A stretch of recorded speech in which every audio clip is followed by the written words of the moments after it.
Asema hivi, kuota mara kwa mara marehemu anakupa mkono ina maana gani? Marehemu kuona anakupa mkono, anakupa kitu. Lakini marehemu pia kuona amekupa mkono ni ishara. Mbona nitolea macho? Ndio nasikia ni ishara ya kukuita. Ni ishara katika wanachuoni tulipozungumzia kuhusu masala ya kuona marehemu, upo naye karibu, kwa kushika, kufanyaje. Mara nyingi huwa ushakuwa upo karibu naye. Upo karibu naye. Naam.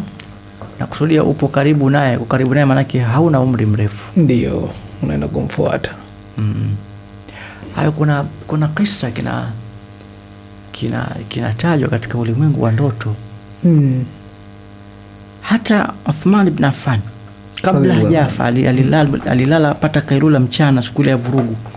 Akamba ya Uthman, anta saim. Uthman, umefunga leo lakini utafuturu kwetu. Utafuturu kwetu. Asema nilipolala nilimwona Mtume Mwenyezi Mungu na Abu Bakari na Umar pamoja. Lakini Mtume Mwenyezi Mungu alikuwa amenishika mabega, kaniambia Uthman, leo umefunga, utafuturu kwetu. Wanachuoni katika kuzungumzia kingine, kuna tukio moja ni sahabi anaitwa Talha bin Ubaidillah. Talha bin Ubaidillah aliota na ilikuwa kabla ya vita, mchana ameota ndoto mwanamke mzuri. Akamwambia, wewe ni nani? Akamwambia, mimi ni mke wako. Mke wangu wewe nani? Naitwa Mardhia. Akataka kumshika, ameweza kunishika. Ndio nakuta hiyo, uweze kunishika. Wewe bado uko duniani. Mimi sasa shinge vipo, naambia wewe utanifuata muda si mrefu, lakini sasa hivi wewe uweze kunishika. Kila akimshika hivi amkuta mpati. Akawa anasema neno la uridu an auda, la uridu an, sitaki kurudi tena. Akashtuka.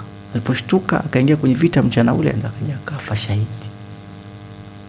Kwa leo mara nyingi sana kuonana, wakati mwingine mnapeana mkono na marehemu na nini pamoja, kuna tafsiri mbalimbali, lakini moja wapo ni kukupa ishara ya kwamba hauna muda mrefu, kwamba utakuja hapa nilipokuwa mimi.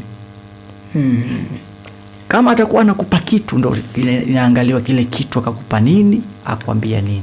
Lakini kama mmepeana mikono kusalimiana hivi, hii ni ishara kwamba na wewe unaelekea alamul bila.